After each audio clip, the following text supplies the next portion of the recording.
1785, an act strengthening professionalism and continuity of policies and modernization initiatives of the Armed Forces of the Philippines by prescribing fixed terms for the Chief of Staff and other key officers thereof, increasing the mandatory age of retirement of military personnel, providing for a more effective attrition system, repealing sections 10, 11, and 12, Presidential Decree number 1638, as amended, and section 3 and 4 of the Republic Act 8186, as amended, and for other purposes.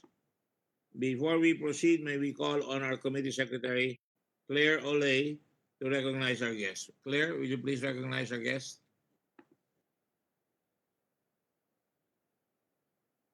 Ms. Olay? Good afternoon, Mr. Chair. Um, for today's hearing, we are joined virtually by the following resource persons. From the Department of National Defense, we have Yusek Cardozo Luna, Yusek Ricardo David, Yusek Just a moment. Can you Cesar. raise your hand, please? Would the gentlemen raise their hands when their name is called, please? Thank you. Um, Go ahead, Claire. okay, Yusek Cardozo Luna, Yusek Ricardo David, Yusek Cesar Llano, Yusek Reynaldo Mapagu, Yusek Arnel Duco. From the Armed Forces of the Philippines, we are joined virtually by um, Rear Admiral Adelius Bordado, Brigadier General Alex Luna, Ano yan? Brigadier General Jeffrey Hechanova, MGen Pelayo Valenzuela, MGen Adriano Perez Jr., MGen Reynaldo Aquino, Brigadier General Oropesa, Lieutenant General. Claire M. Jan is Major General. Please Okay, address so them. okay, sir. Sorry. Major General Reynaldo Aquino, Major General Nathaniel Casem, Brigadier General Oropesa, Lieutenant General Antonio Parlade Jr. We also have with us from the Philippine Military Academy, Vice Admiral Alan Ferdinand Cusi. We have Lieutenant General Edelberto Adan, former Ambassador Ramon Farolan, Vice Admiral Emilio Marayag, Major Renato Valencia. That's all, Mr. Chair. Thank you. Thank you, Claire. I believe the following senators are in this what do you call it? Voice conference by computer. Senator Frank Drilon is here, our minority floor leader, and the Honorable Senator Amy Marcos is here. Please acknowledge because I can't see you all.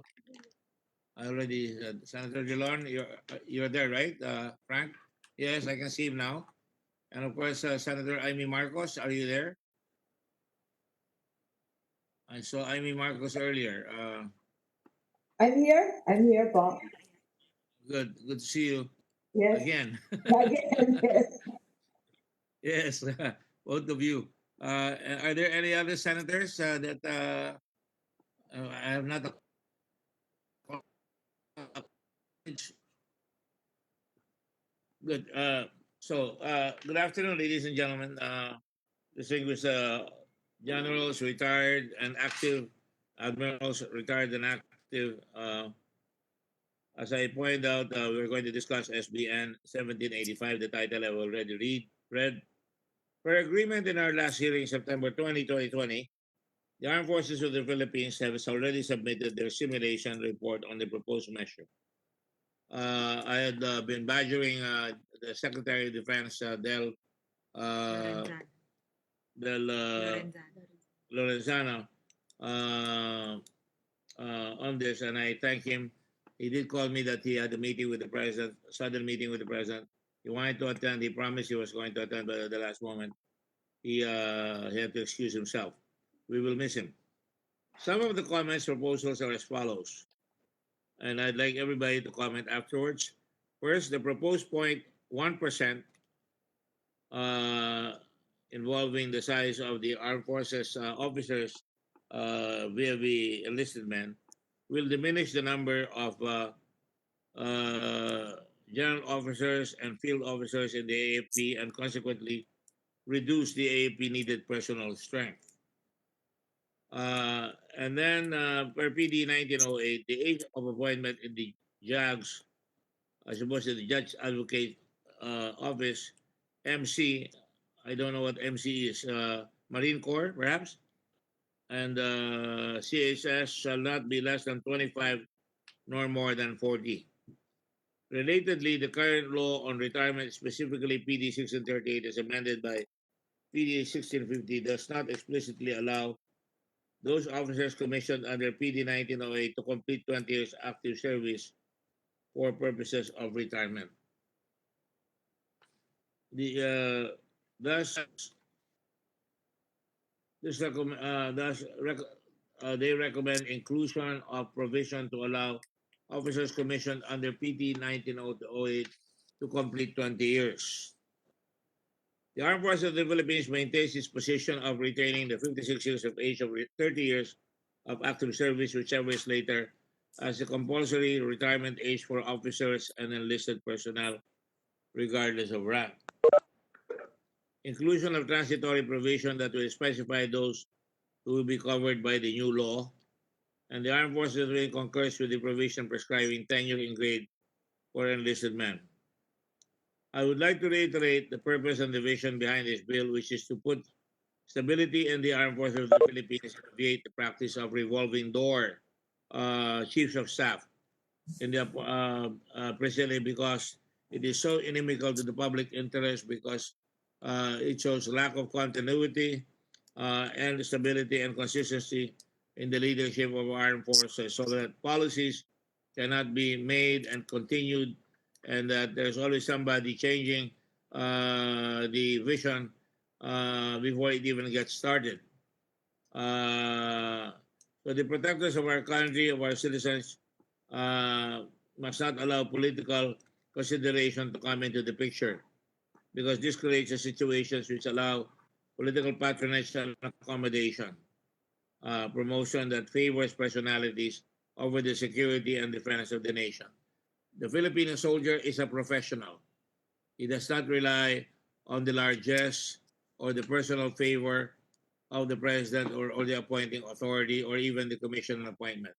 He must be appointed on the basis of his fitness, his conduct, his integrity, his ability to lead, and his ability to be able to make sure that he will be loyal to the Republic first and foremost and not to any man. Yes. I was wondering when it's starting. There's somebody in the peanut gallery. Can you please behave yourself? Thank you. So further, the president of the AFP should be, the present complement of the AFP should be given ample time and security of tenure. I think it refers to the chief of staff, in order for them to develop, test, and implement effective reforms and meaningful long-term plans and programs to strengthen and modernize the armed forces of the Philippines. It is imperative not only for the chief of staff but also for the key officers, such as the major service commanders, who shall form the joint chiefs of staff. These are the joint forces commanders of the Unified Commands. The Commandant of the Philippine Marine Corps, the Commandant of the Commander of the Special Operations Command, the Commandant of Cybersecurity Command, and the Superintendent of the Philippine Military Command Academy under this proposal.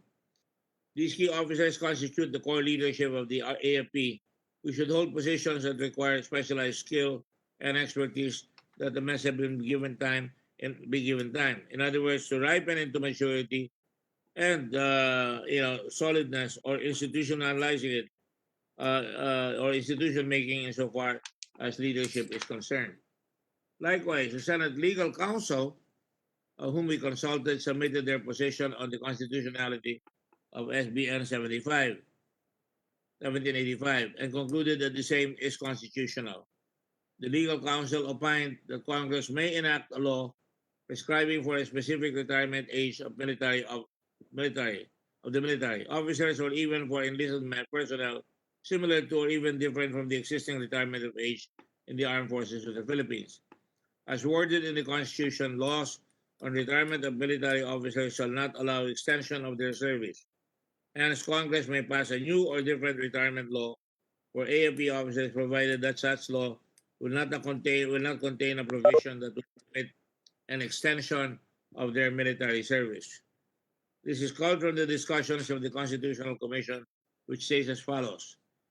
Mr. Hamir was a fellow delegate in the 1971 Constitutional Convention, of which I had the privilege of being a member of. And he is now a member of the 1987 Constitution. I have one question, according to Mr. Hamir, for the proponent, Commissioner Davide. May I know whether under this formulation that the gentleman has just stated, Congress will thereafter be prohibited from passing any law setting, for example, that the retirement age shall be 60? The answer of Mr. Davide is no. Madam President, as a matter of fact, it's very flexible. Congress may provide that the retirement age should be 60. Uh, I think it is Ambassador Farolan, can you please mute yourself? Thank you. This is very flexible. Congress may provide that the retirement age is 60, provided one has served for 25 years, 30 years, or 40 years. It would reduce the retirement age to 50 years. But in any of such cases, the law cannot provide as extension. For us to be able to harmonize the provisions that need to be harmonized, the committee hearing is now called to order. Are there any comments on what has just been read? I still maintain that soldier generals should go up to the age of 65, but the chief of staff can be only appointed for 3 years and must retire unless he is extended by the president during times of war or emergencies. That is the position of the chair. I think 56 is too young.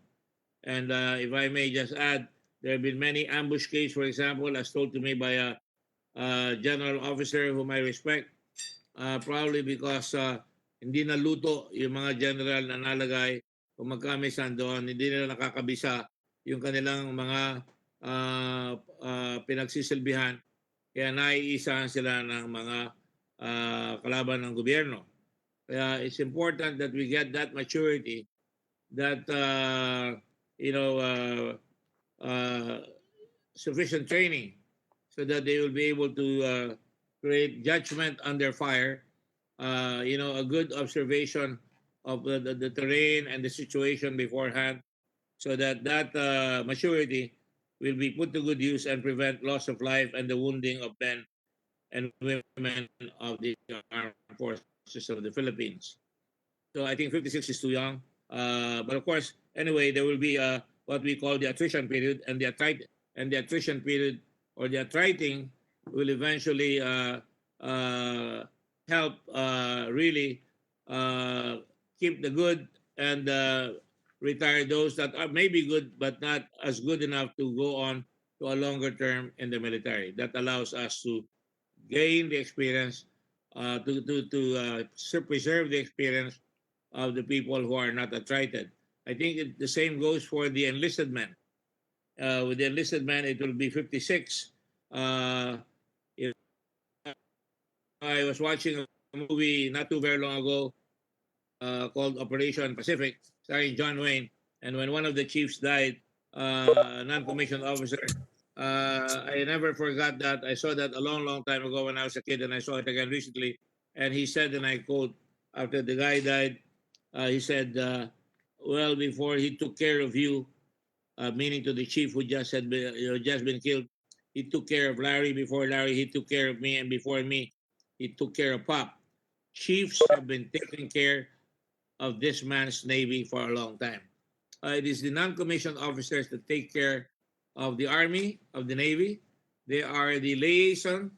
They are the ones that show the inexperience and introduce them to the respectable leaders of the military.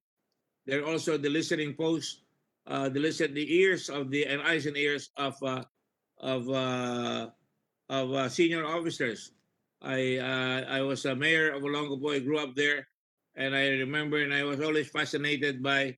They would have chief of the boat, that command, chief of the boat, and I was told by my Filipino friends in the Navy that they say the non-commissioned officers, especially the master chief or the chief of the boat, sometimes are like lieutenant commanders or even commanders, and the admirals usually listen to them more than the younger officers of the U.S. Navy while they're on the underway. And to me, that is very important. I've seen that happen because the experience garnered by the ensigns, and this should be an institution in our army, in our military, in our navy. It must be drilled into the heads of the non-coms that they are part of the weaning process of making sure that the continuity of professionalism and excellency in service is undertaken. I you know I can see this, for example, when even among the Navy SEALs of the U.S. Navy, most of them are non-commissioned officers who are serving in very dangerous assignments, and they're chosen for their maturity, their leadership, their experience, and their hard work. And these are just some of the comments. I agree that the transitory provision should this should start right at the year 2021, Mr. President, ladies and gentlemen. And those are just some of the comments. As I said, we have Senate President Drilon, Minority Floor Leader now, who can give comments. Normally, I'd go ladies first, but in this particular case, I would say age before beauty. So, Senator Drilon, please go ahead. Thank you, Mr. Gordon. Thank you very much. I will let that commendation on my age stay on the record. Well, yes, yes, Mr. Chairman, I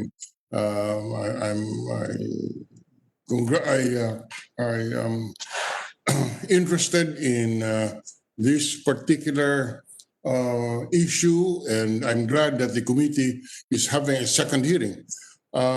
As you are aware, Mr. Chairman, the Senate is also considering a bill, a number of bills which were filed on the matter of the retirement of the burden on the national budget due to the retirement obligation of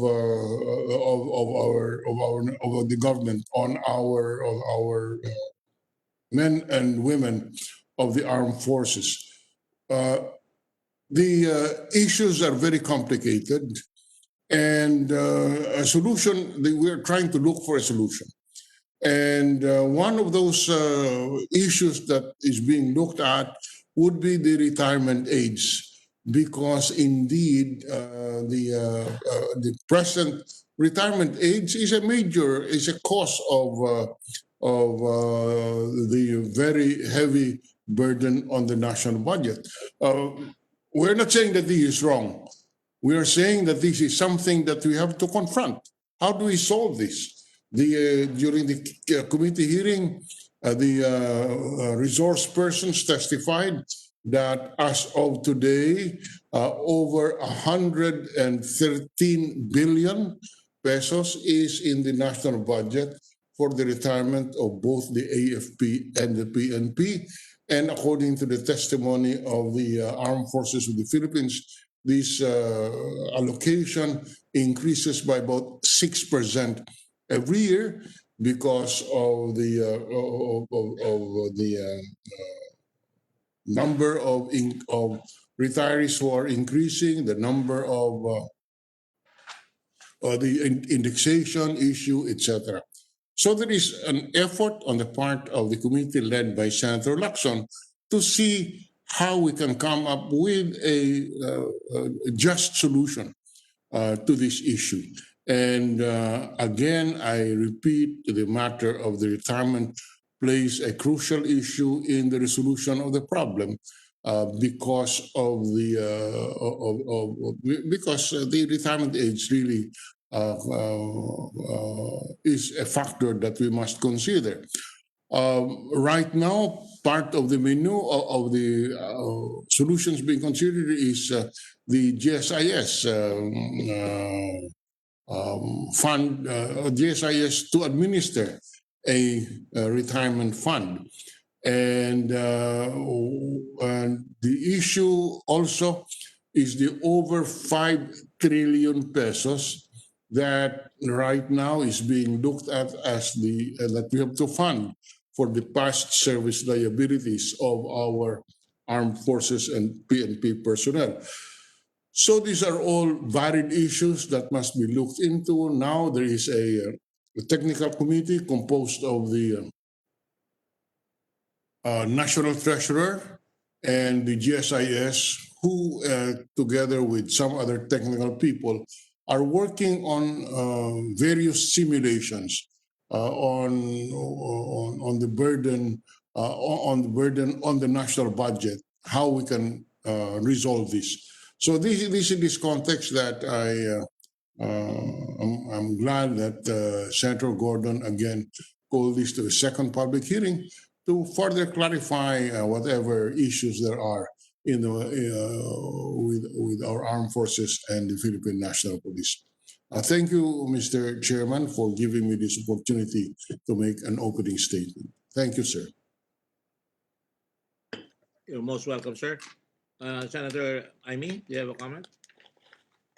Yes, Mr. Chair.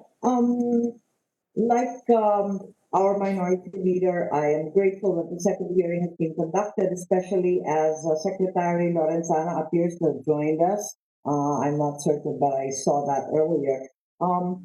I think that having heard so many of our experts, Apo Parolan, General Devilla, General Abu, General Adan, General Kusi also from the PMA, and the other officers who so kindly lent us their wisdom and experience at the last hearing, I am thinking that perhaps not a mere compromise on the age is necessary, but perhaps to help us along would be a determination of the personnel management system. Is it properly aligned with the retirement system? Is it indeed flexible enough, diverse enough, inclusive enough, progressive enough, such that upon retirement, we really have had the full service of our officers? Ideally, the personal management system should have the capacity to adjust to the force size, whether on the basis of men or just the officers, and the organizational structure in a timely fashion.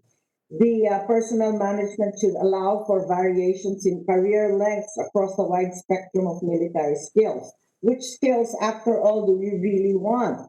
Because things have changed in the military. We need IT experts, we need health specialists, doctors, engineers.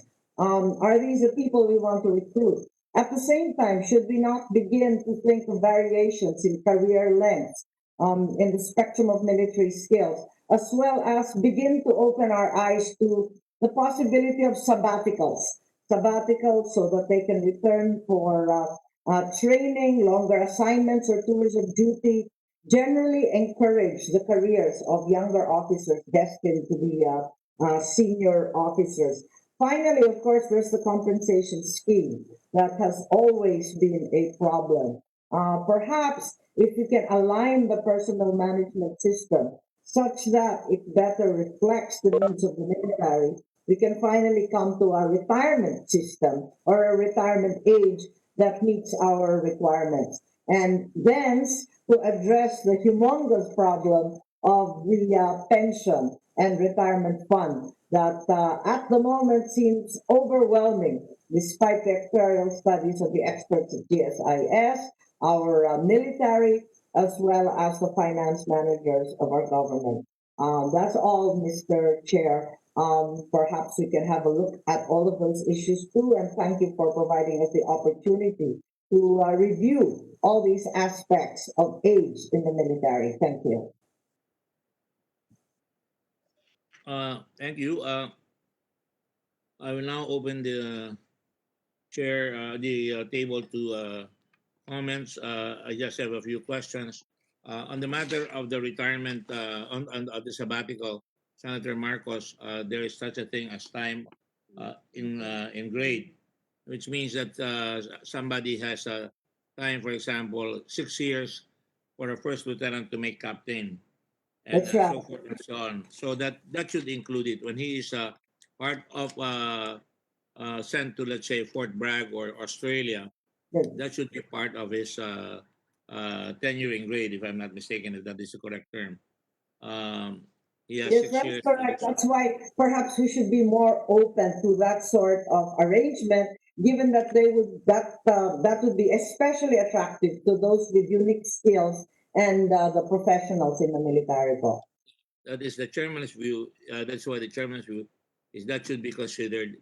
It will not be taken against him if he is selected to go to an improvement course, such as being there in Fort Bragg for special, cases. Of course, like Senator Dillon said, this will have a very heavy impact on pension, and I think this eases, if we approve this, this eases to a certain extent the pension pressures, but we still can't get away from the pension situation. But this is again a series of That's laws which I hope we can continue on.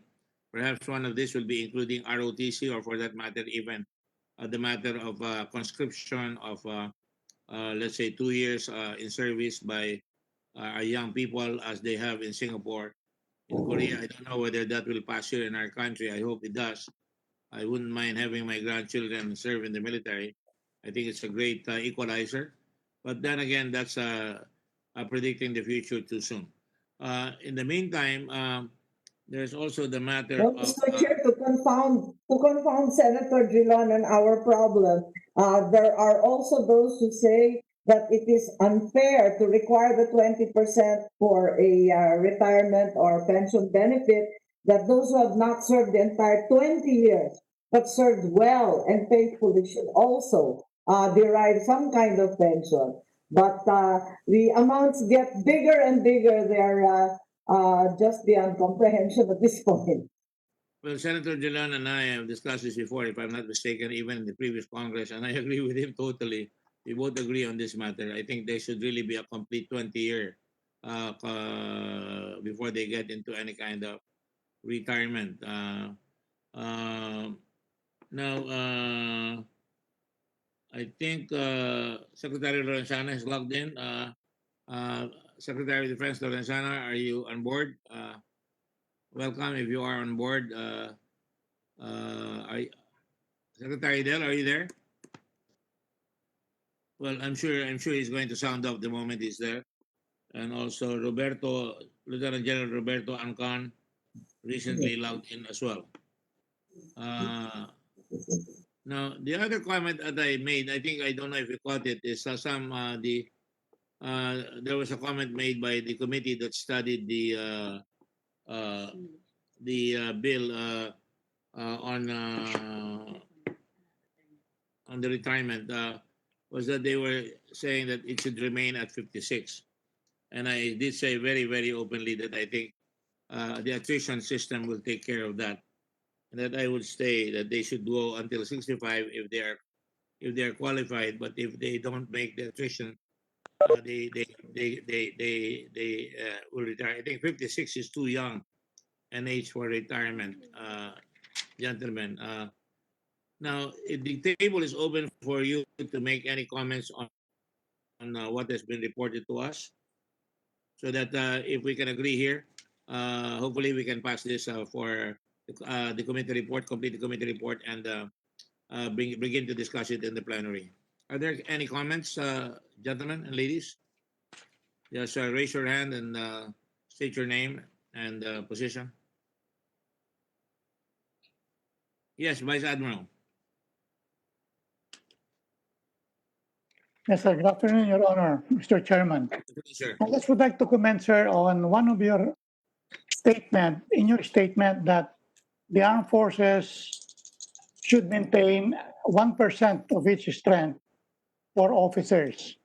I do not know how that figure came out, but my research indicates that we can never have a 1% officer strength in comparison with the entire strength of the armed forces.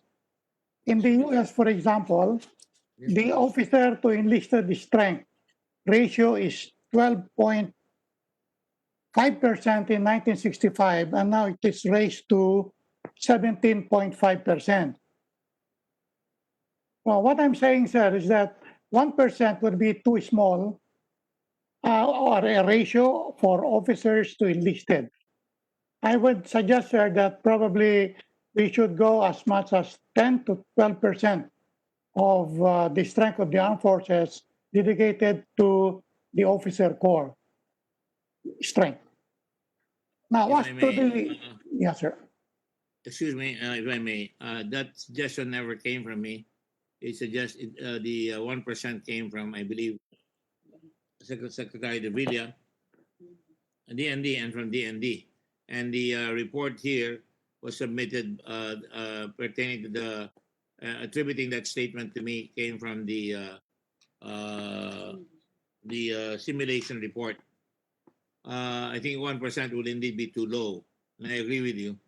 But certainly, we cannot have too many chiefs and with very few Indians, and that has been the case. It cannot be a policy of accommodation, but the rank must be earned as far as this representation would like to humbly prefer, Your Honor. So the table is still open to that on how many we should have in terms of a ratio of officers to enlisted men. Are there any other comments?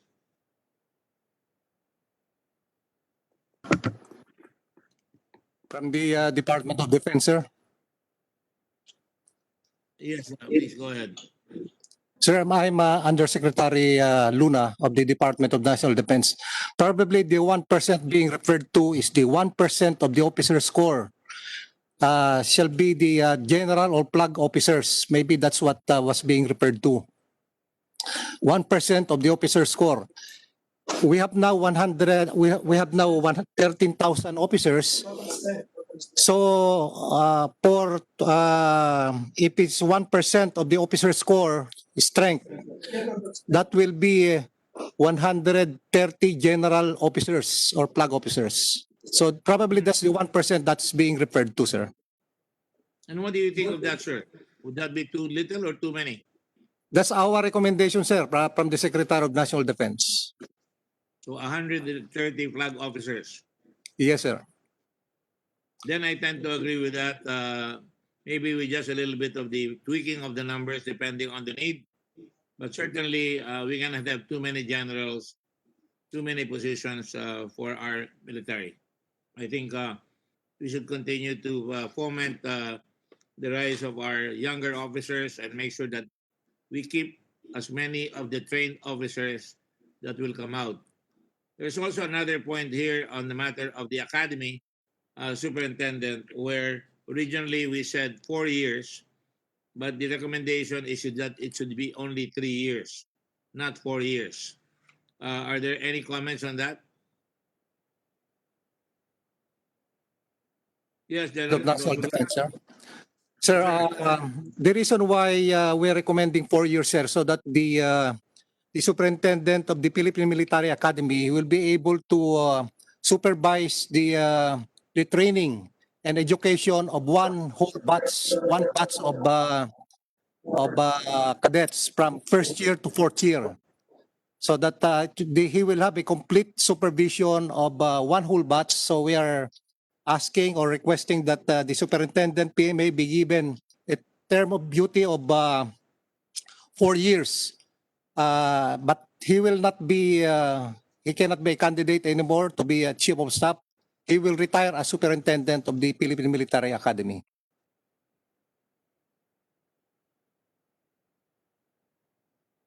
acceptable because one of my concerns is you might be creating a clique within the military of the 4-year people, 4-year class that he has.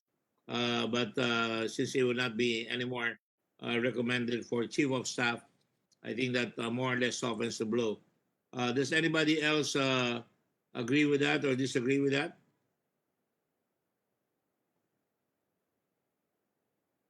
Admiral Farola, General Farola of the Air Force, and Ambassador Farola. Go ahead. Senator Trilon, Senator Marcos. Um, I uh, I was for the 4-year term for the superintendent, mainly to put him at par with the presidents of our state universities and colleges. I think that in the case of our state universities and colleges, they not only have a 4-year term, but they're eligible for another reappointment of 4 years. That gives you an idea of the importance that we give to people in the field of education, where it concerns the training, education, and development of our officer corps in the case of the Philippine Military Academy. And I would recommend the 4-year term for the PMA superintendent. And if I may go, Mr. Chairman, to Sir, please do. a related topic, I was wondering if anybody or any office has made a study on what has been the impact of the surge in the number of our general officers, flag officers in the armed forces in the past few years with regards to our pension, the budget for our pensions, because it seems to me that there has been a large increase in the number of general officers, which is a very heavy burden on the pension fund if we take into account the amounts that are now being provided for general officers. I'm not saying that this should be reduced, but I'm wondering just what has been the effect of this large increase in the number of general officers in the armed forces as to be a heavy drain on our pension fund. Thank you, Mr. Chairman. Thank you, Ambassador Farola. And the points are very well taken on the matter of the 4 years. You're putting it at par with other state colleges and institutions, or even private colleges and institutions and universities. And the point on the number of flag officers really puts a heavy burden on the pension. I think it's almost a no-brainer, pardon the expression, to see to it that when somebody retires, especially with the advances in or with the increases in salaries, the burden on the pension fund is dramatically increased, especially since we're practically going to start all over again because of the debacle of the Armed Forces Retirement Board, retirement service. Certainly, the if we increase the retirement of officers, including the attrition system, the pressure on the pension fund will be eased quite a bit. That's just my point, but I'm always ready to listen to all the others here present. Anyway, we are still going to have to. Your point, sir, will be brought in, I'm sure, by Senator Drilon and myself and Senator Marcos when we start meeting on the pension of officers. The Senate is treating that very, very seriously, and we are all very concerned about it. Would you like to follow up, sir? Yes. General Drilon, go ahead. Yes, Mr. Chairman. May I say that uh, I am deeply appreciative of the pension increase that was given to us last year. It was really a heaven sent because we've been waiting for it for a long time. And so I raised the question of the pension not because I do not appreciate the amount that has been allotted to us, but because I was thinking maybe that there were too many general officers in the armed forces at this point. I think about 180 general officers in the armed forces. And perhaps we should take a look at that. Thank you. Any other questions or comments? Yes, General Adan. General Adan is recognized.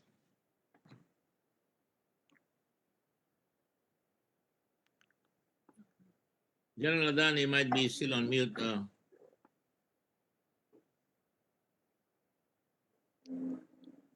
General Good Adan. afternoon. Good afternoon, Senator Gordon, Senator Marcos, Senator Drilon. I'm General Adan, retired. I see a natural consequence of the new bill that's being proposed to the budget required for pensioners. Because under this new bill, under this bill, a chief of staff will have to work for a year. Okay. In the current system, the revolving door practice, assuming a chief of staff only serves for 6 months, some even 3 months, you will have at least 2 4-star generals per year. In 3 years' time, you will have 3 times 2, 6 4-star generals retiring. Whereas, if the Senate bill is passed, as suggested with a 3-year term, there is only 1 4-star retiring in 3 years' time. You can immediately see the budget effect. The speed with which retiring at a higher rank will be dampened because there is only 1 4-star general retiring in 3 years, the chief of staff.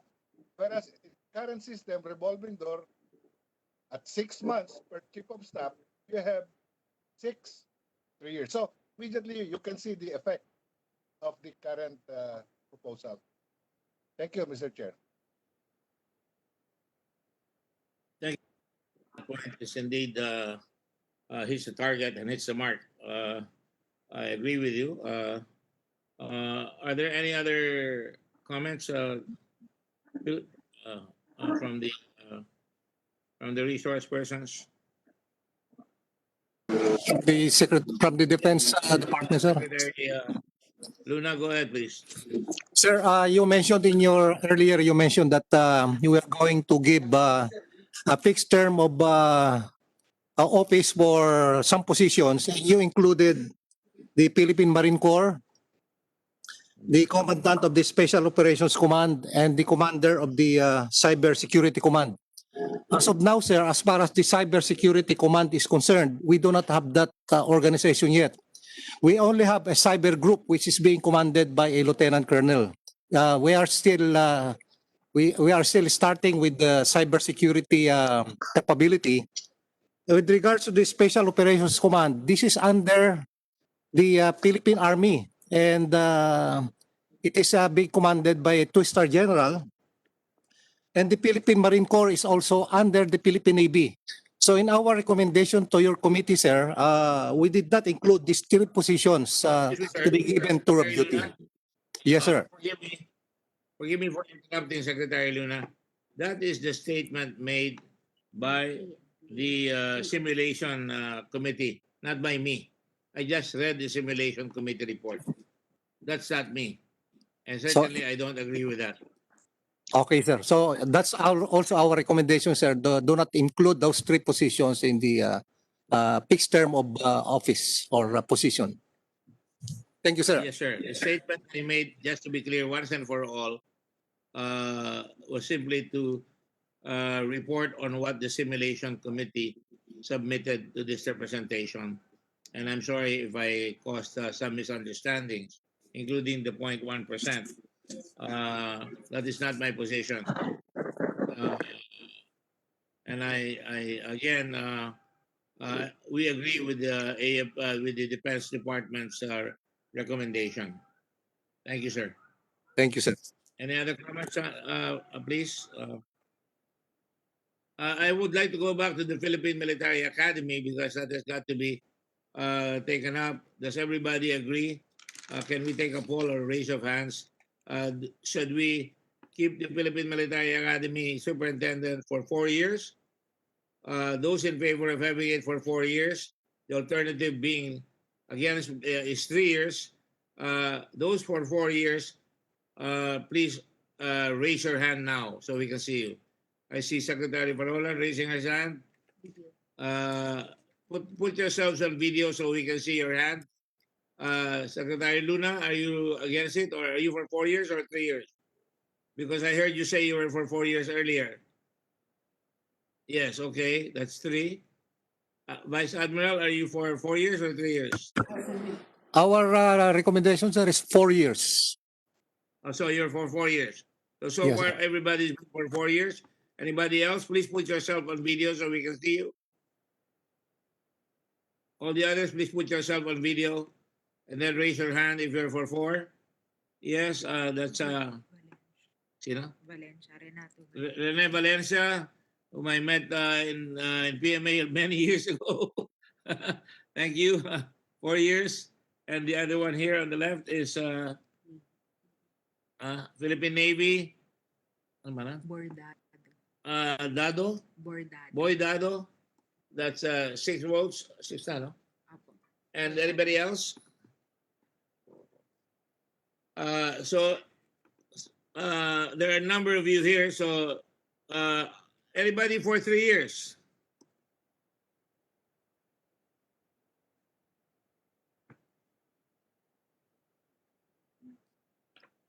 Vice Admiral Marayag is for 3. No, I thought you said 4 years.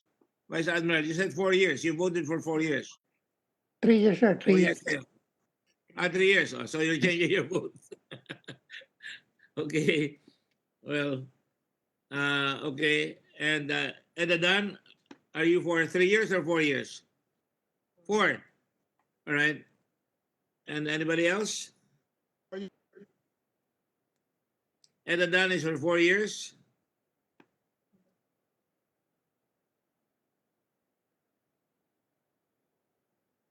So, are there any more votes? No more? Ano ba na? Vice Admiral, no, that's not Admiral Cusi. Alan Ferdinand Cusi ba yan? Yes, of course, it's going to be for 4 years. Sir, may I inhibit? May I respectfully inhibit myself, sir? Due to conflict of interest, I am the president. Very gentlemanly of yours. Thank you. Yes, sir. Very cavalier of yours. Thank you. Yes, sir. Thank you. Thank you. Thank you. 17 hours. Who? Anybody else? All right. Okay. So it looks like we're going to go 4 years. And Senator Drilon, are you for 4 years? Just a question, or just a clarification. When we say 4 years for the PMA superintendent, if the superintendent reaches retirement age before 4 years, he finishes his term. That's right. In other words, just like the chief of staff, who reaches retirement age during the 3-year term, he will be allowed to finish his 3 years, unless, of course, the president, for loss of confidence, would replace him. In the case of the PMA superintendent, the same rule will apply, meaning 4 years even if as a term. That's for clarification, Mr. Chair. That's correct. You're correct. After 4 years, he can no longer be appointed to any other position. He's retired. Yes. Thank you, sir. So you're for 4 years then. I will be with the chairman, whatever the chairman says. No, but that's the committee. We're trying to get a consensus, and it would appear, Thank you. Chairman, I'm trying to get Mr. consensus Chairman, here. that the Senator Marcos, are you okay with 4 years?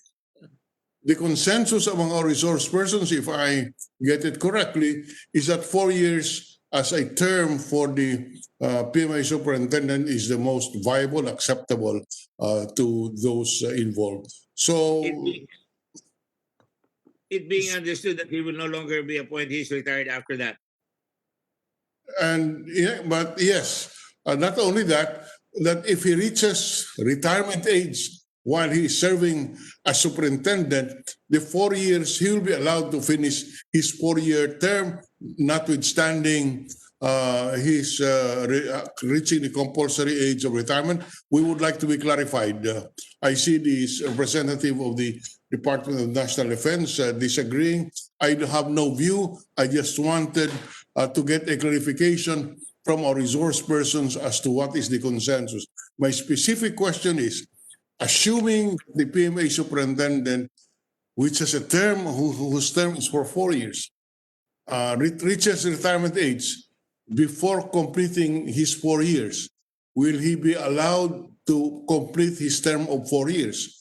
Is that the consensus, or is that the rule that is being recommended by our resource persons? I will ask the others what they think. I have my own view, and I don't mind saying it that he should be allowed to finish his 4 years, and then he can no longer go on. That's it. He has to finish the 4 years, even if he's reached retirement age. General Farolan, sir, go ahead. Thank you, Mr. Chairman. I think Senator Drilon has a point there. It has to be clarified because on the draft that we have prepared, it says here, the superintendent of the Philippine Military Academy shall have a fixed term of 4 years, provided that an officer eligible for appointment shall have a minimum remaining active service of 4 years. It doesn't talk of extending an officer who does not have enough years, 4 years.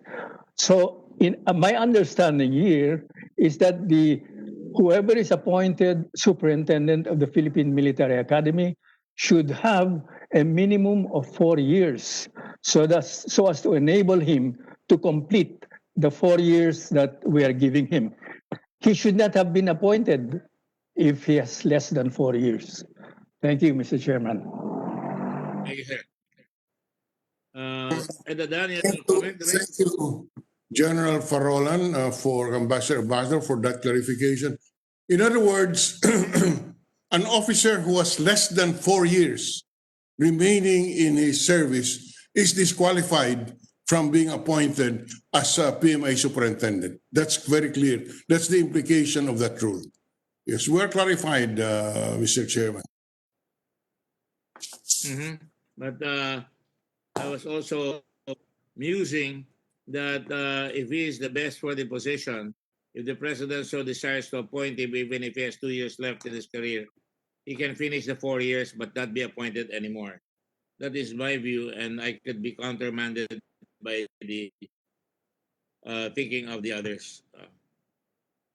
Because the Philippine Military Academy is far too important an institution. Of course, the president should not appoint him if he knows that he only has 2 years left, if there are other choices. But that's only my view. We're going to vote on that anyway later on. Secretary Cardoso? Yes, sir. But there is another provision as provided for in this proposed bill that this superintendent of PMA will have a rank of lieutenant general, and he will be exempted from the maximum tenure in grade. He can, because the maximum tenure of grade of the 3-star generals is only 3 years. So he will be the only one exempted from that 3-year maximum tenure in grade provision. Thank you, sir. Can you further clarify that? Do you Very think each of them 4 years? Note, sir, that in the other provision of the proposed bill, we have it maximum tenure in grade. Yes. For lieutenant general, it's only 3 years. Years, yes. 3 years. So that means because the superintendent PMA has a rank of lieutenant general, if we will follow the maximum tenure in grade, he can only have 3 years. That's why we should have a provision that the superintendent PMA should be exempted from the provision of the maximum tenure in grade of 3 years for lieutenant general. Yes, you're correct. I think that should really be as an exemption. Nothing is cast in stone until we have all signed the committee report here. So, like I said earlier, in my view, if he's appointed there, he will be an exception to the 3-year tenuring grade. He'll be the only one. Are we agreed on that? I can see General Flora nodding his head. General Adan, you agree with that? Please, Mr. Chairman, yes, yes, sir. I agree with Yusek Luna that the superintendent PMA should be exempted from the 3-year time in grade of lieutenant general. He's the only one to be exempted because of that provision. So we will have language to that effect as an amendment Yes, to the proposed Mr. Chair. piece of Yes, Mr. Chair. legislation. Yes.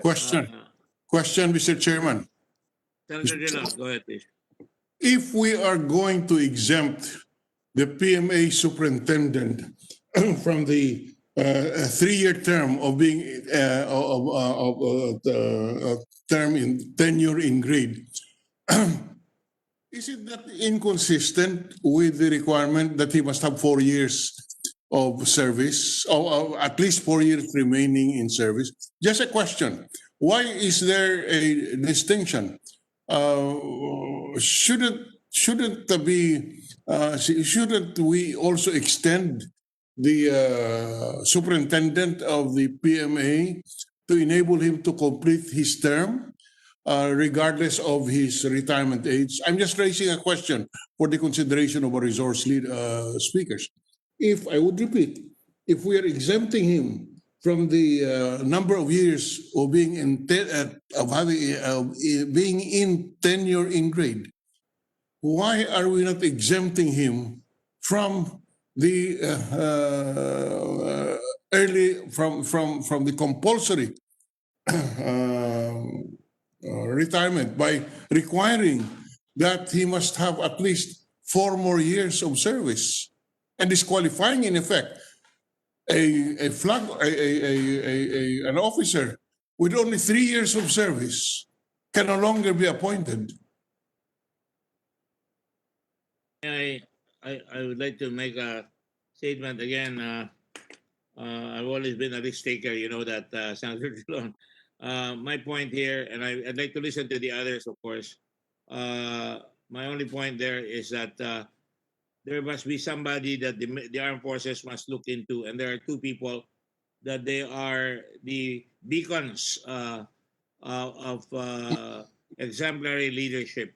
The PMA is the college or that creates a professional military, and that the law allows him that kind of a privilege that he will get that 4-year exemption along with the chief of staff. That is my reason for that. That shows that when you reach when you are appointed the PMA, you have practically the distinction of being one of the most respected officers of the military, and everybody looks up to you because the young people who are going to be the future officers of our military are going to study there. That is just my logic, Mr. President. I could be overruled. Are there any comments? Did I see anybody raising their hand? Yeah. Uh, Yes. Can I have the rationale for this? In other words, Mr. Chairman, we are exempting the Lieutenant General who is appointed as PMA Superintendent from the 3-year tenure in grade.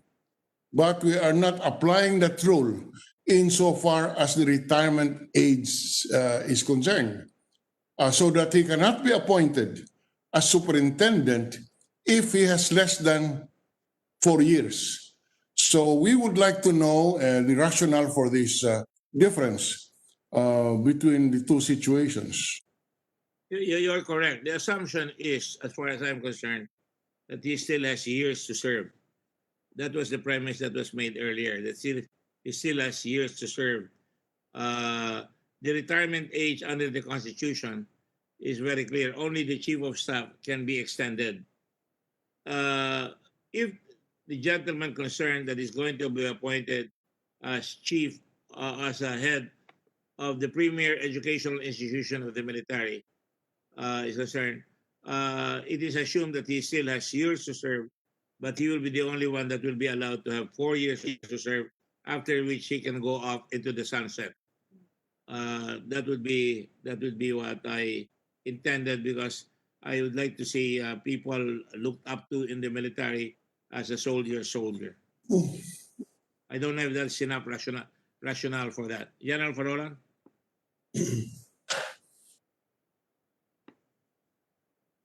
Yes, General Farolan, you recognize, sir. I would like to Yes, sir. I would like to bring up an example which I came across recently. One of the previous superintendents of the U.S. Military Academy was a fellow called Andrew Goodpaster.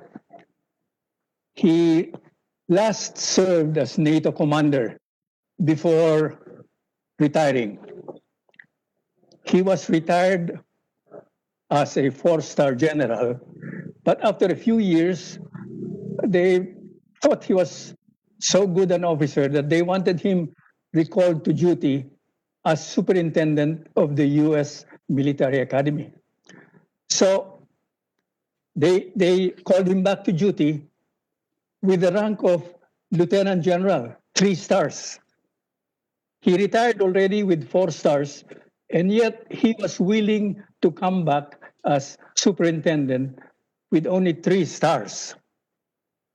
And they made it possible by declaring that the slot of lieutenant general of the U.S. Military Academy would not be included in the quota for lieutenant generals.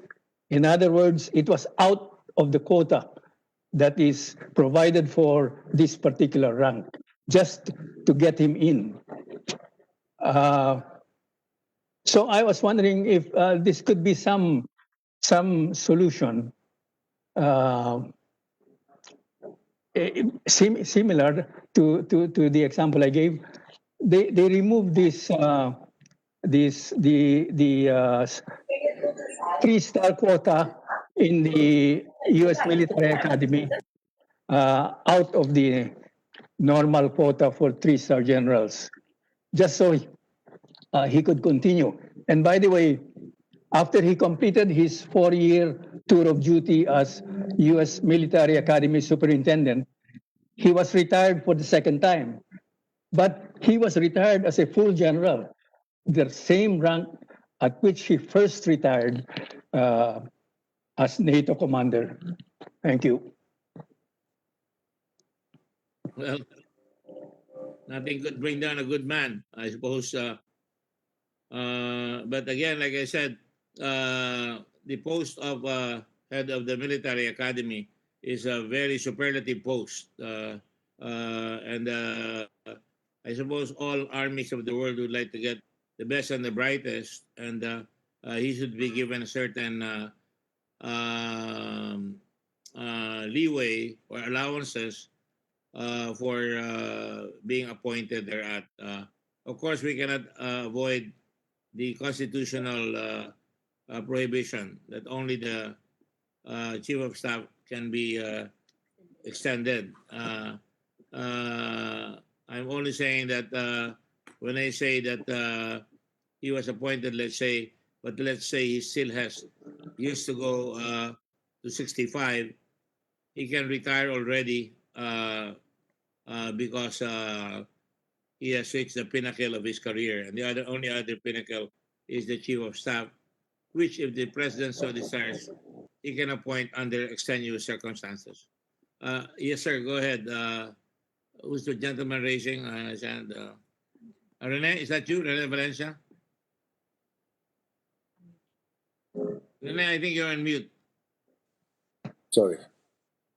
No, I'm not. Maybe I'm muted, but I'm not. Can you hear me now, Sir Chair? Yes, we can hear you. Yes, yes. Okay.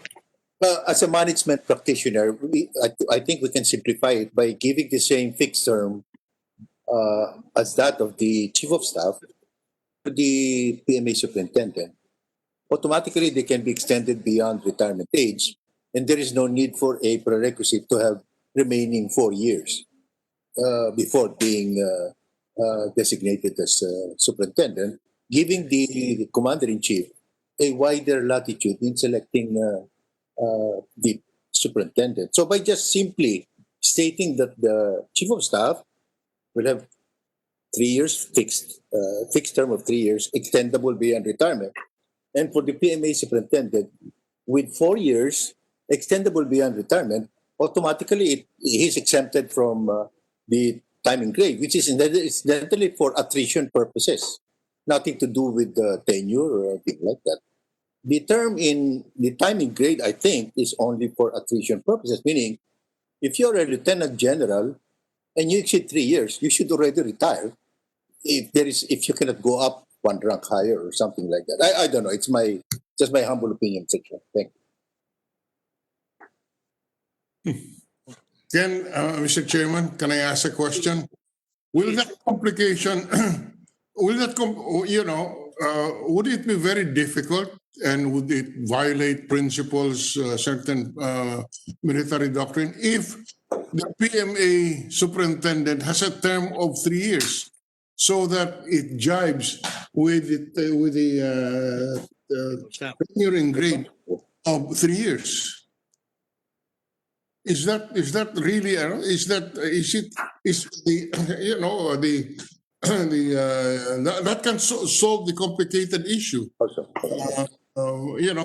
If it doesn't really have that much impact of of the superintendent being given a tenure of 3 years, then he would have the same tenure as the chief of staff and the tenure and grade of a lieutenant general.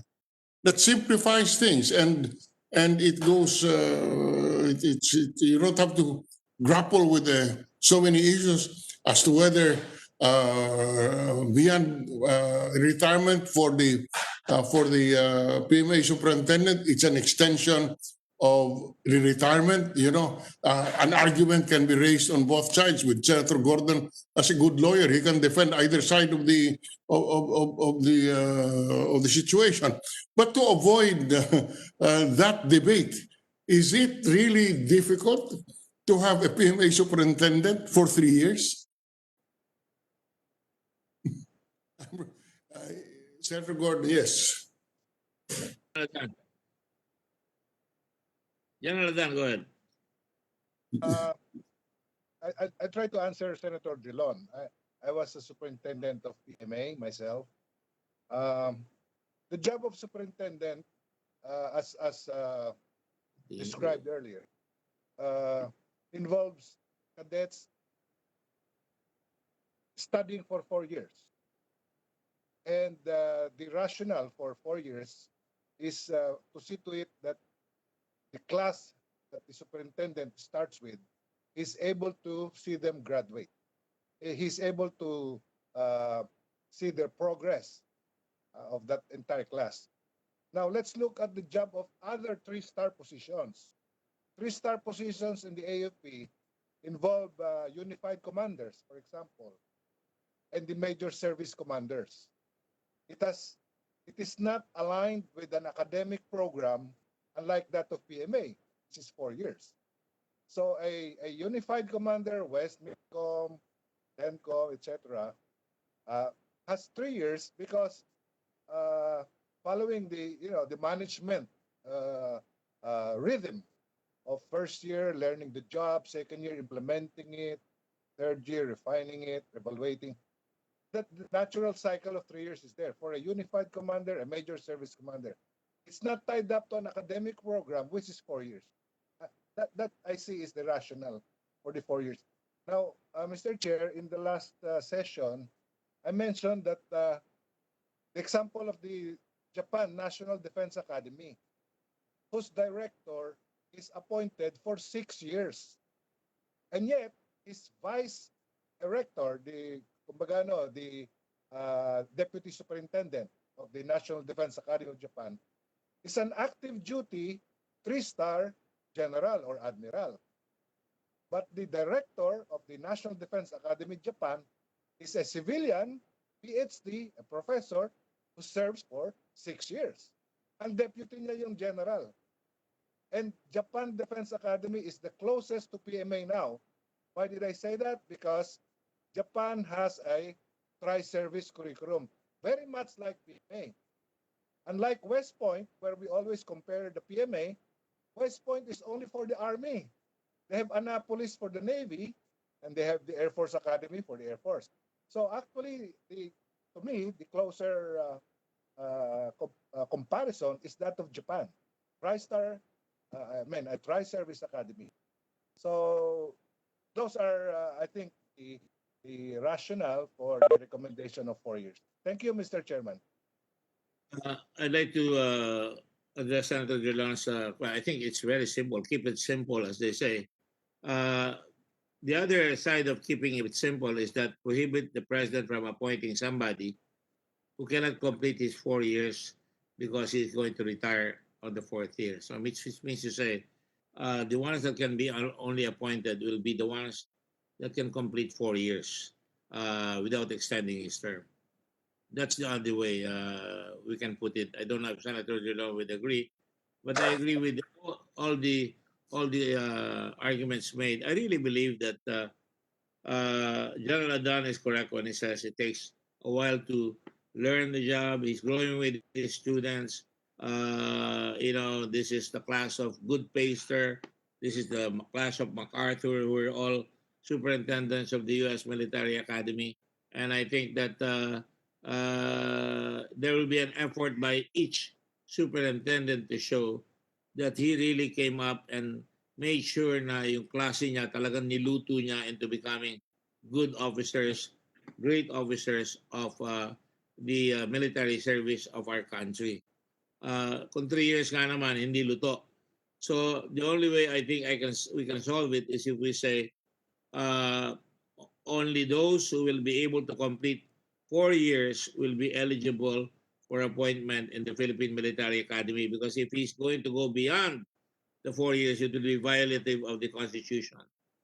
And maybe if you want to sweeten the pot a little bit, because even if he's younger than that, if he still has more years to go and he will no longer be extended, he's retired completely, you might want to put him on a 4-star level, maybe 3 stars on the first 2 years and 4 stars by the time he got 3 to 4 years.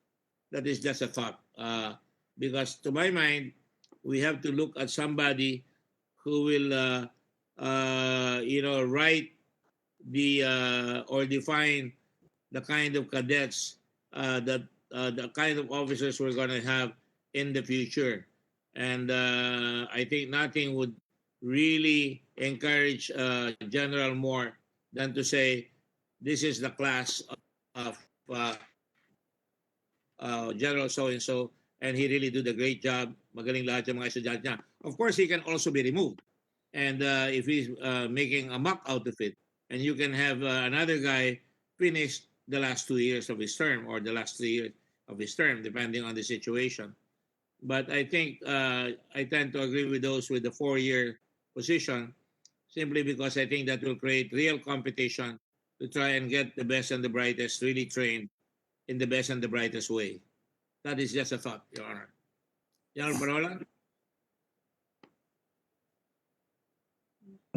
Uh, Senator Drilon, sir, we may not have the problem that you talk about or that you mentioned, because I have a feeling that we would assign an officer to PMA not as a lieutenant general right away.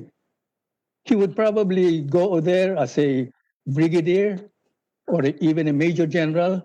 And so he would be promoted to lieutenant general midterm, and he would have 2 years for as lieutenant general by the time he's going to be retired. That is the way I look at it. We are not going, the armed forces is not going to promote, is not going to assign right away a lieutenant general to that position. They would give him time to show what he can do and reward him appropriately. So the question of whether the question of a superintendent reaching his retirement age in excess of 3 years time in grade, I think would be a rare example. That's what I think, Mr. Chairman. Thank you. But Mr. Ambassador, you said it's difficult to imagine, but is it feasible? I mean, you must talk of every possibility. Is it possible? It is, yes, it is possible, Senator. It is possible, but I believe. Mr. Chairman, I don't have any experience on this matter. I am raising this question so that our resource person can think about it and can give us the input that we need in crafting the law. I have no opinion on this. I am just asking the questions in the hope that we can be clarified by our resource persons who are experts on this field. Thank you, Mr. Chairman. I am not a general. I'm just in the reserve, and I was in the ROTC. But my exposure with the U.S. Navy and the U.S. military is such that I've even attended change of command. I've called on them in Washington, D.C. I've attended their parties there, and I've learned so much tradition that I think it's work for them. That's not enough, obviously, but I've also read a lot of books on generals. And I feel that, in America, it's possible you're not in the military academy. A guy like Marshall, who attended the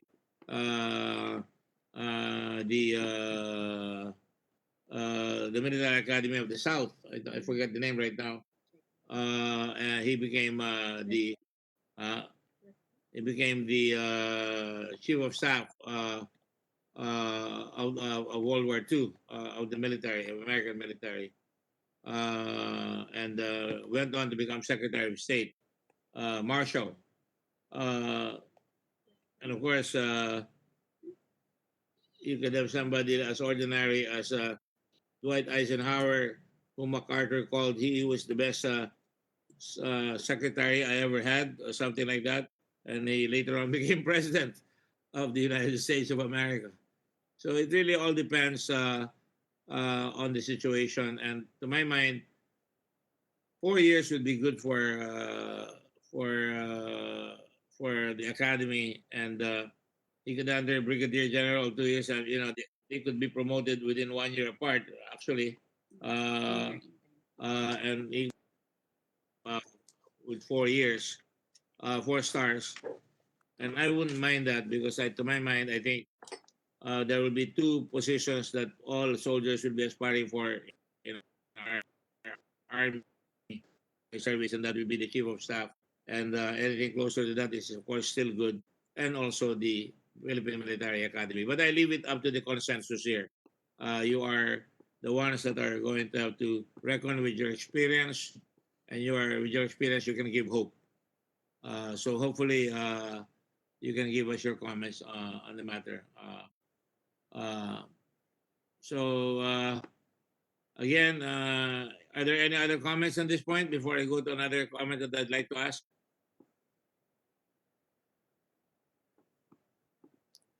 Frank, you look like you're about to say something. Senator Frank? No, I think the Vice Admiral wants to have his input. Yes, Vice Admiral Alan Cusi, no, that's PMA. He Yes. has inhibited himself. That's Vice Admiral. Yes, sir. I am Vice Admiral Alan Ferdinand Cusi, sir, the Superintendent of the Philippine Military Academy. Thank you. Okay, all right. I already submitted my position paper regarding the justification for the 4 years tour of duty of the Superintendent PMA. In terms of the many multifaceted roles of that the position entails, part military commander, part university president, and part chief executive officer, as discussed earlier.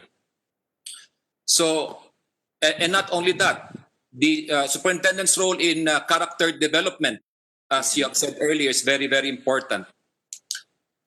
With regard to organizational structure, the Academy Superintendent reports directly to the Chief of Staff AFP, as other equivalent 3-star commanders in the AFP do. As a military commander, he or she is directly accountable to the Chief of Staff, AFP, and the Secretary of National Defense for all Academy function. The distinct mission and unique organizational structure calls for leadership skills tailored for an inclusive multi-actor setting rather than a downward-directed hierarchical organization, typical of a 3-star operational command elsewhere in the AFP. More often than not, the superintendent PMA finds himself or herself relying on persuasion to gain consensus among a wide variety of internal and external actors, stakeholders, with diverse, sometimes competing agendas, mature judgment to balance and adjudicate among them, and influence to focus them all on mission accomplishment.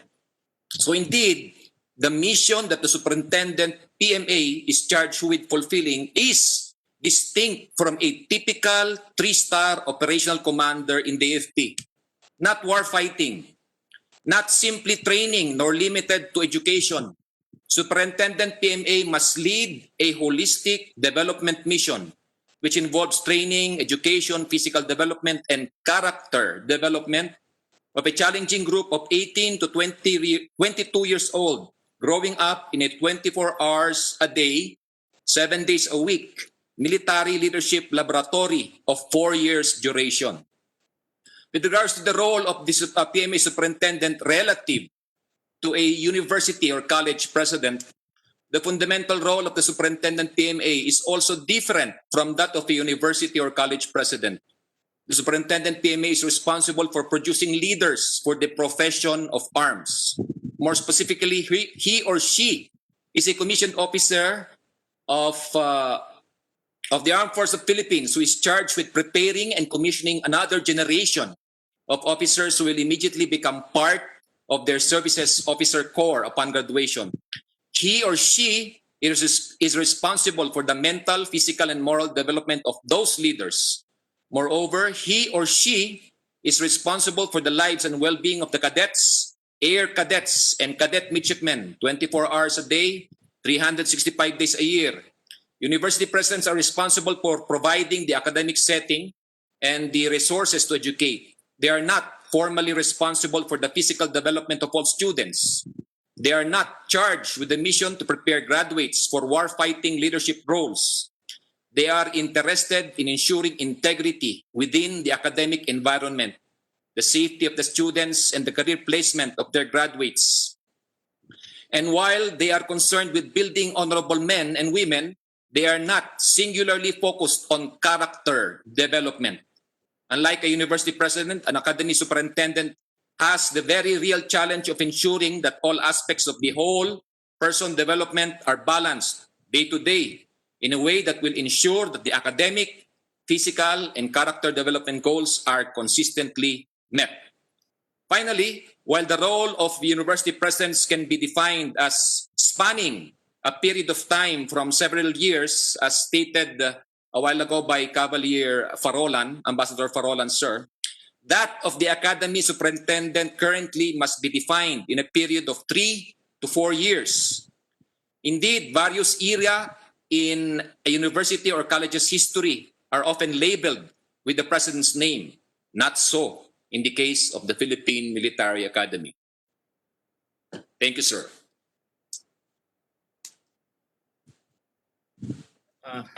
I'm almost tempted to come up with a discussion of the graduates of the Philippine Military Academy prior to martial law and after martial law, because when I was in the ROTC, we would go up to the Philippine Military Academy and meet with them and have debates with them, play basketball games with them, and all kinds, and even compete with visiting coleyadas from Philippine Women's University. And this is just during the time of Cavalier Flyder and Cavalier Valencia, who is here with us. And that was a different academy. Something happened when there was a coup d'etat that occurred, and I think the military became a little bit more, not a little bit more, but a lot more political. And then he started having, some of them forgot, I'm not generalizing, but the moral code somehow, the honor code somehow fell along the wayside. And that is really regrettable.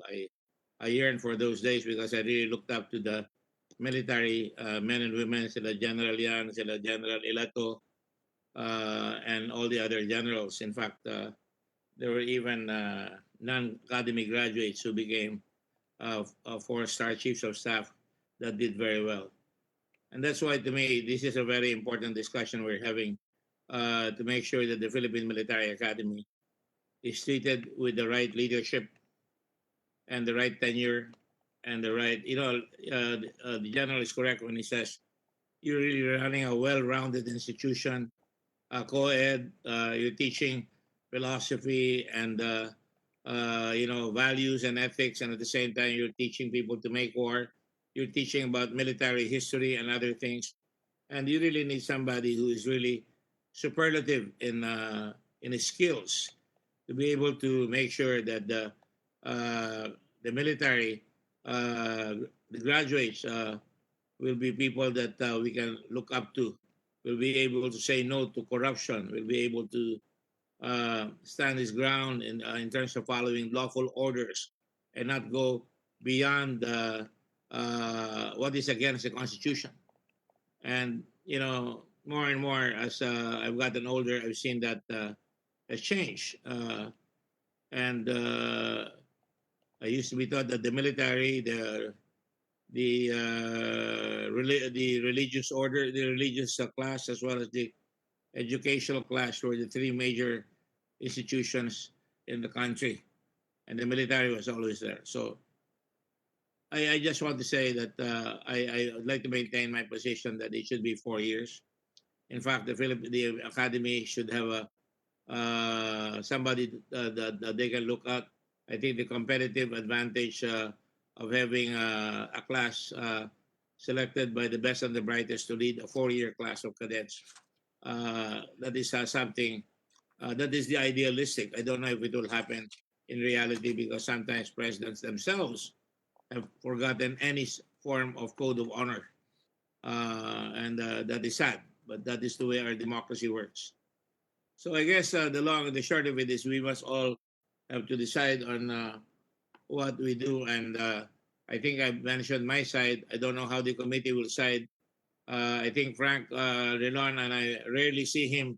I rarely see him mulling his decision. I know that he has a decision in mind, but he's never in want in terms of making the right decisions in the country, and that's why I respect him a lot. And I don't have to flatter him. In fact, we do a lot of thumping against each other, but the respect is always there. So I think that it is important that everyone speaks up with this very, very important matter of educating the right leaders of our military.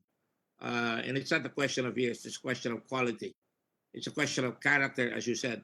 I was kind of sad when you used character last, when you recited some of the important aspects of being a head of the institution. I think it should have been first right away. In America, they say duty, honor, country. And I think the sense of duty should be there. I'm not faulting you with that, General Kusi. I admire you for what you said and for what you stated. I just want to make sure that we vote correctly or we give our voices correctly here so that we can make the right decision. Because no point in extending the chief of staff for up to beyond even 65, no. But what is most important is the rank and file. The long gray line must be straight, disciplined, and always in order, not only in marching, but also in their values and in their way of life. Thank you. I'm sorry for giving a little speech there. You were going to say something, General Kusi? Go ahead, sir. Yes, sir. Yes, sir. I failed to mention the superintendent's role in character development.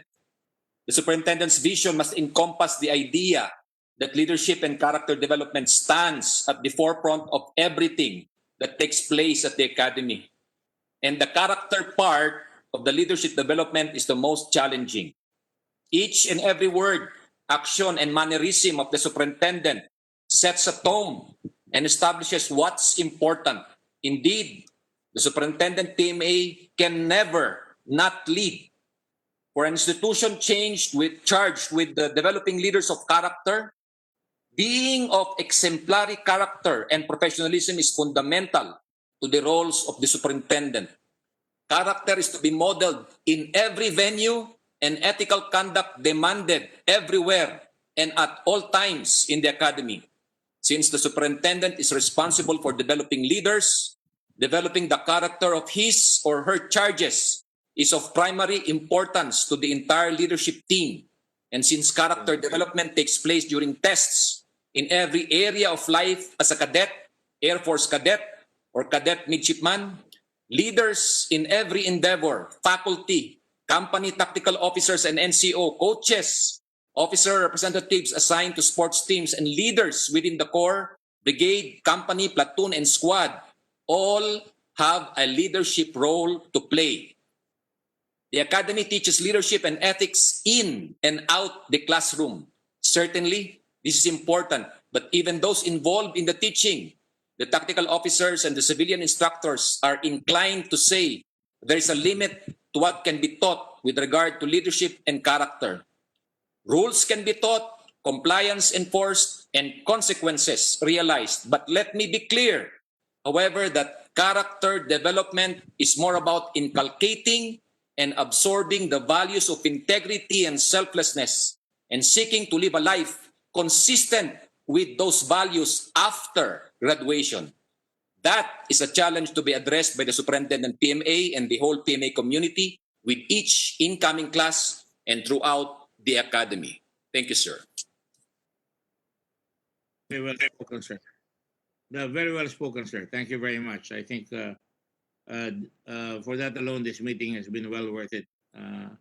Those are indeed values to be aimed for and live for, General. And I'm glad you are in our armed forces. So again, the issue is still that from time to time, when there are things that happen, we must go back to the academy and find out what happened wrong. For example, during the coup d'etats that took place. What happens wrong when some of our generals are caught, for example, bringing dollars to Russia?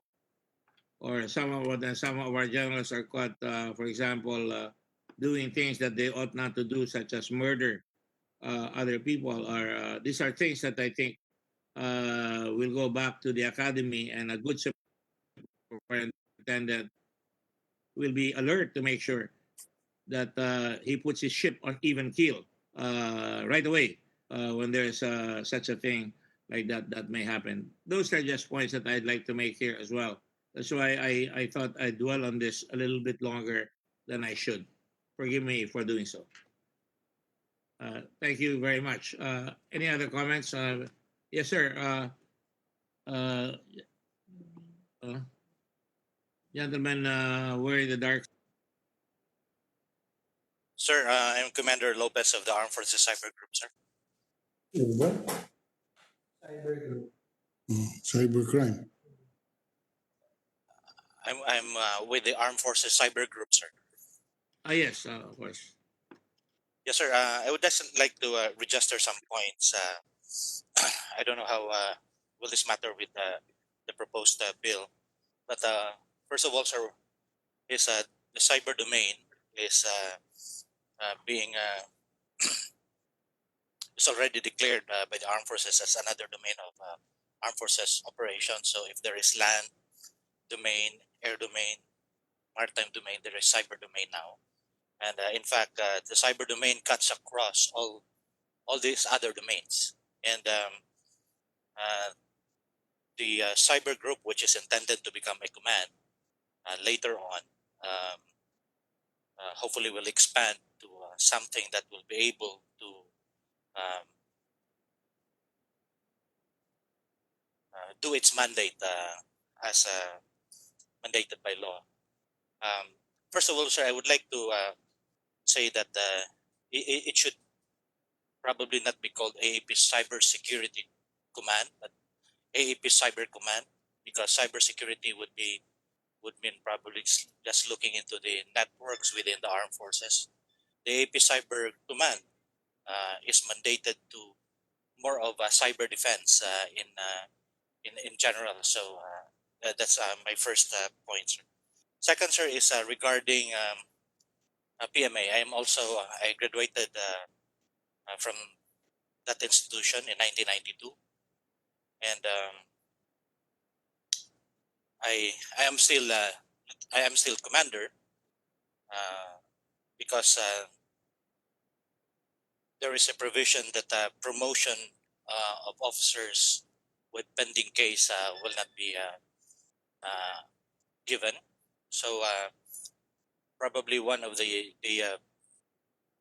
provisions that this bill should consider, sir, is the promotion of officers with pending case. That's more personal, especially when I heard about the mention of the word murder. I'm charged of murder over a crime that does not exist actually. So it becomes quite personal. I couldn't help myself but speak up, sir. Thank you, sir.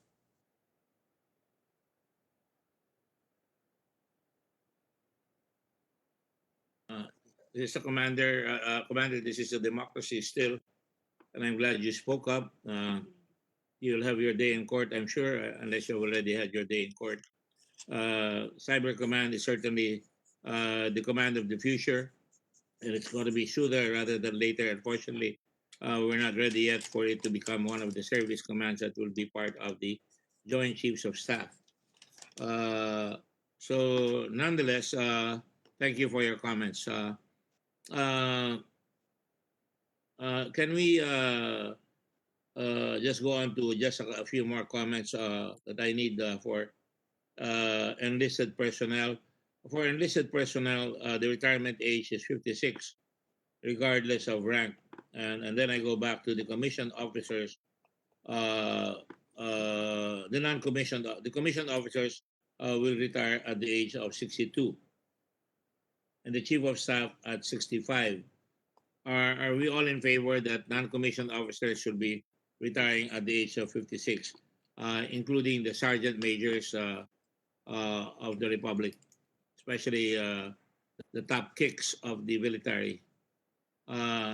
Does that mean that we are in agreement that we really do have a great set of non-commissioned officers who are the connecting connecting individuals between the officers and the enlisted men?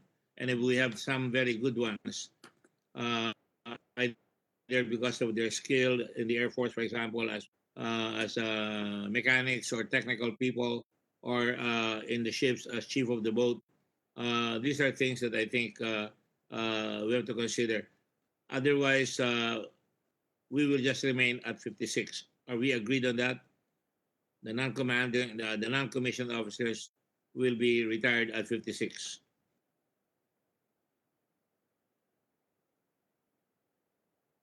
Are there any comments on that?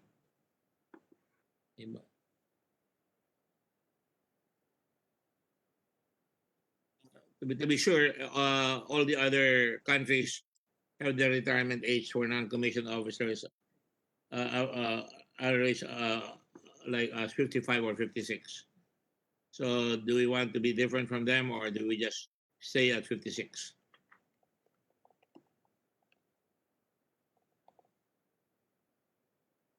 Comments, gentlemen?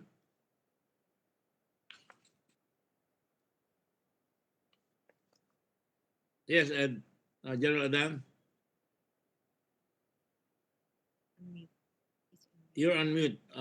Can you unmute, please? Thank you. Thank you, Mr. Chairman. I believe we can stick to the age 56 for enlisted men. The current practice, Non-commissioned, enlisted men non-commissioned. 56. Non-commissioned. Yes, yes. Because the position, I would unmute. Yeah, so they can't hear you. Okay. because the positions being held by our senior NCOs up to GHQ are that of sergeant majors, chief sergeant majors. These are not policy making positions. These are not long-term planning positions, but they are morale related. They're supposed to be model soldiers, which our troops emulate or should emulate. So I think age 56 would be the right age for their retirement. We don't want to see models who are already in their most senior years, like 60 years old, precisely because of the role they play. It has to be tied up to the role they have to do as models, as icons of top soldiers. And these are the roles of the sergeant majors. They're not into deep management, I mean, policy making and all that. I think that's the rationale that I could advance. Thank you, Mr. Chairman. Thank you, General Dan. Any other comments, please? Yes, Secretary Luna. Yes, sir.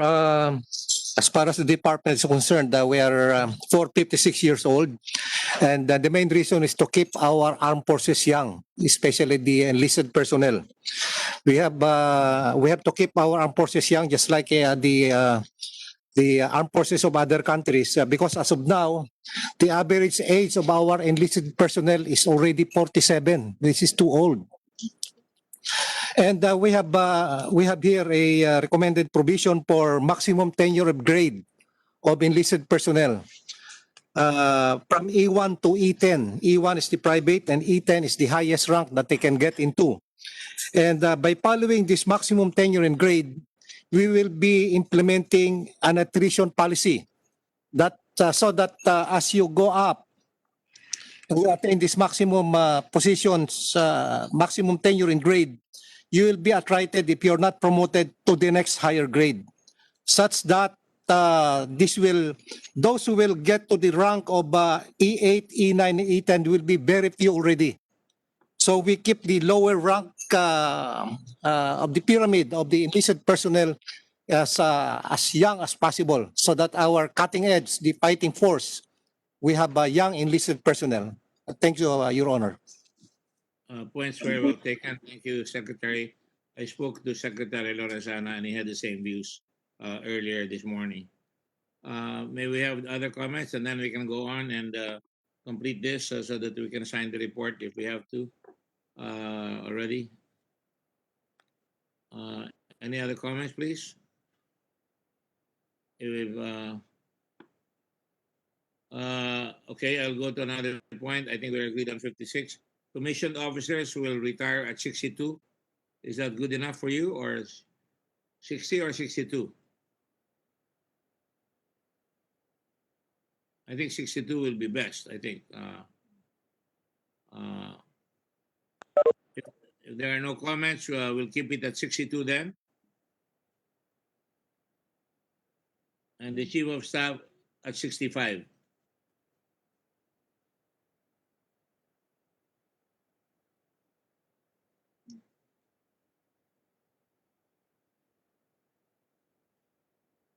I put something on the screen. Can you take a look at it? If that's agreeable to you, we can all, if nobody has any comments, this will be what will be adopted.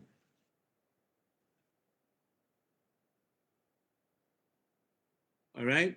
If there are none, then this will be what will be adopted. 56 years old for enlisted personnel, all the way up to master sergeant.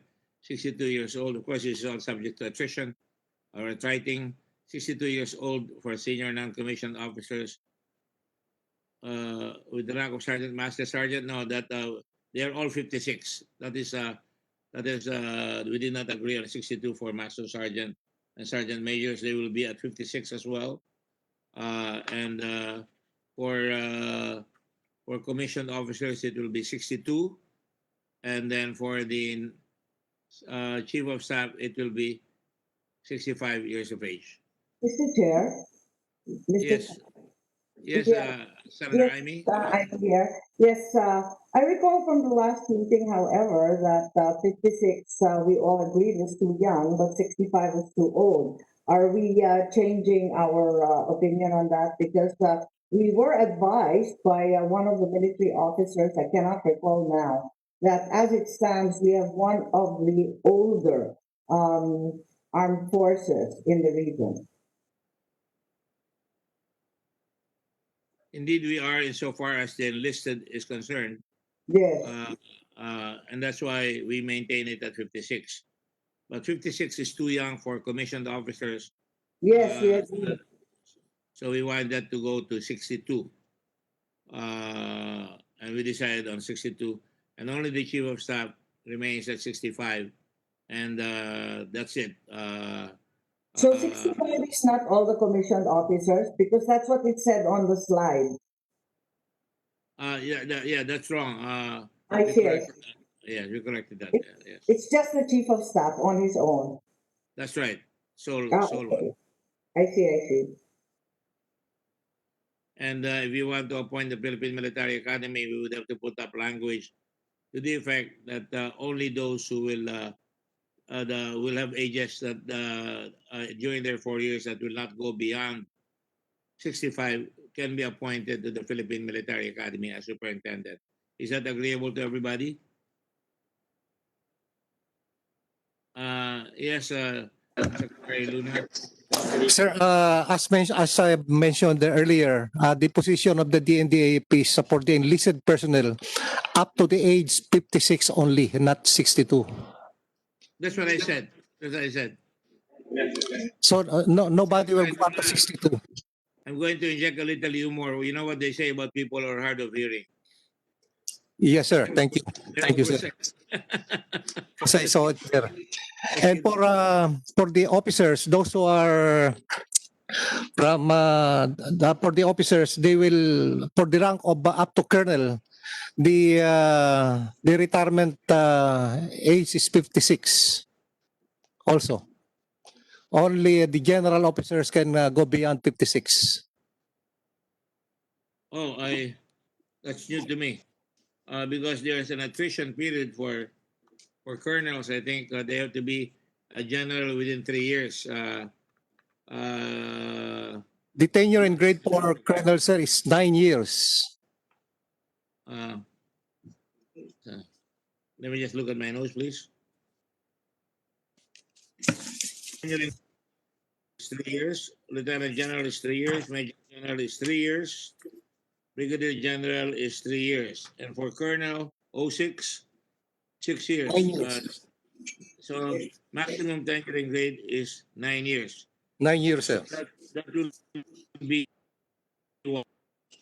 that will be what year? What age? 56. 56, sir. Isn't that too young? I think that's a bit too young. It's only Yes, my sir. That's thoughts. why So you can, we have a provision that those going beyond colonels can go beyond 56, and the chief of staff can go up to 65.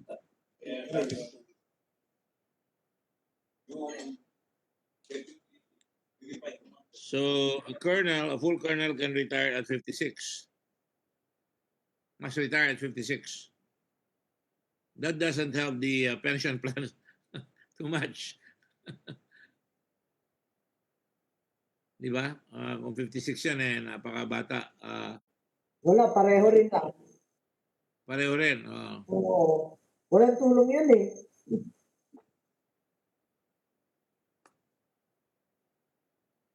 Ako, I would, from Colonel, Brigadier General, 62, no? Captain would be, well, as you say, 56. Is everybody agreed on that?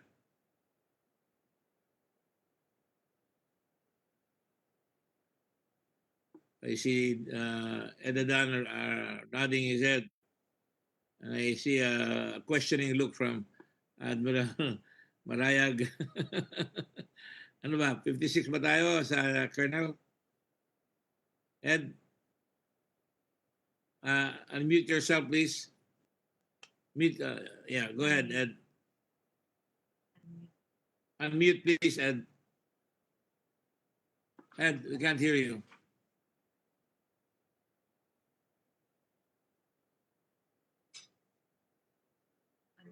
Ed, please unmute.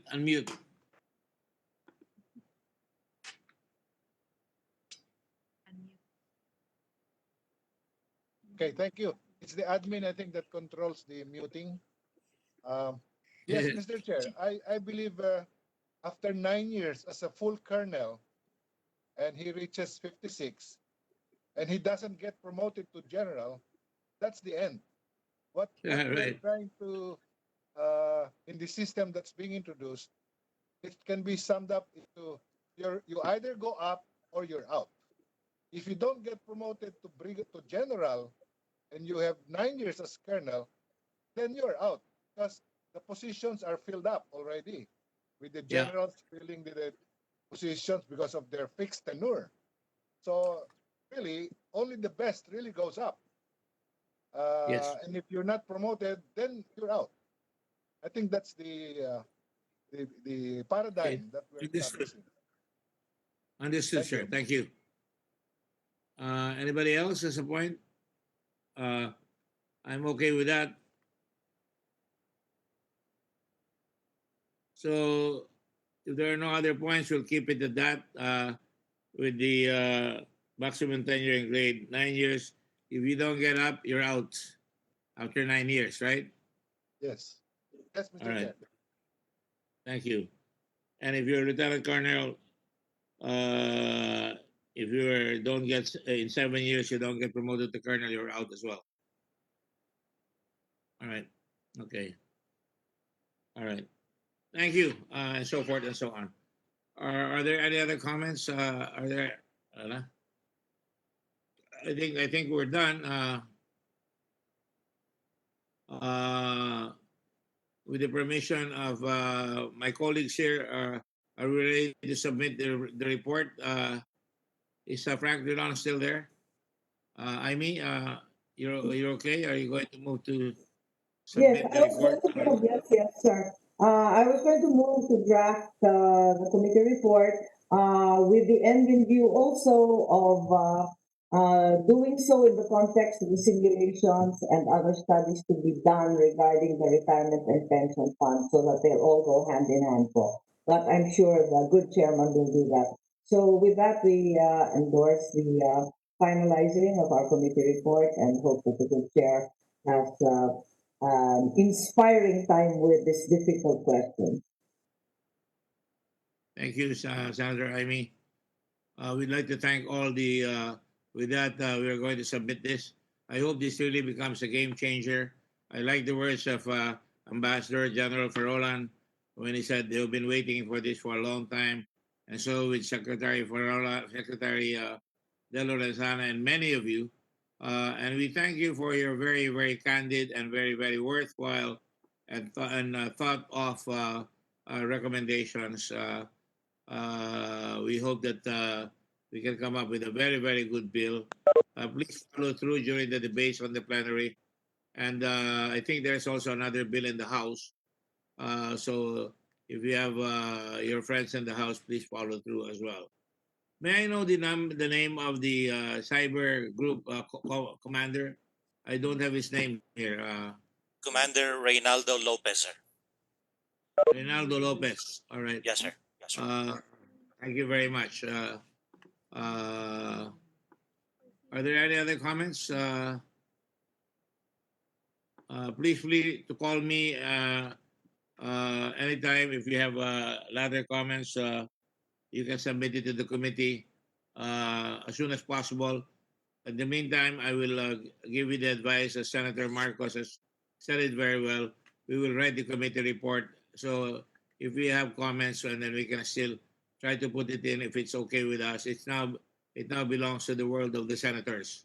We have done with the resource speakers, and now it belongs to the world of the Senate, so that we can make the necessary corrections. Of course, we can still call on some of you if we need to get advice, if you're all willing to do that. On that note, we thank you very much. It's been such a pleasure and an honor to have a great bunch of leaders of the armed forces.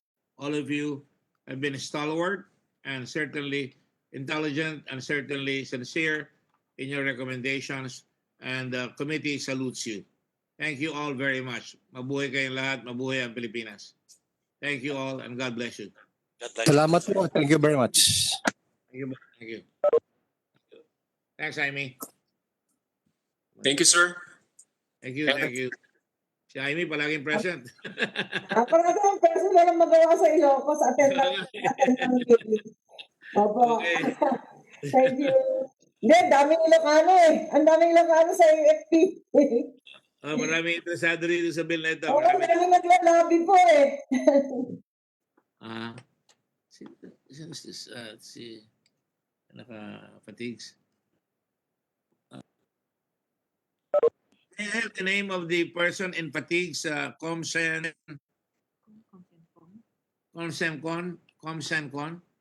General?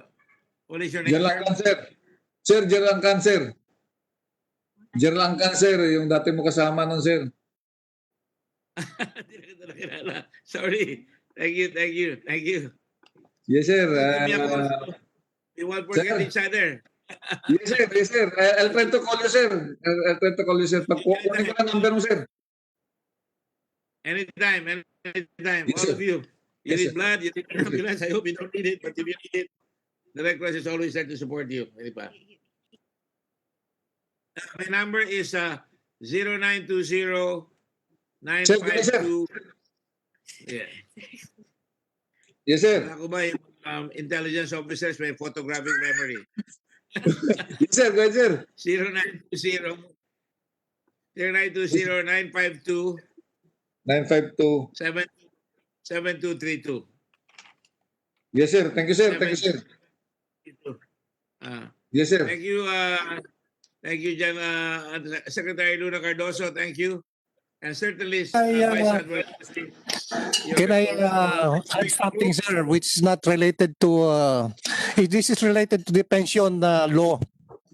I mentioned during the meeting, our committee meeting with Senator Lacson, I brought up the idea that we should have, the military should have a separate pension and retirement law. Because we are being lumped into the other uniform services. Because the military is really different. The risk factor of the military is different. The military works 24/7. The military doesn't work on shift. While the other uniform services, they work on 8-hour shift. And the military is being governed by a separate military justice system.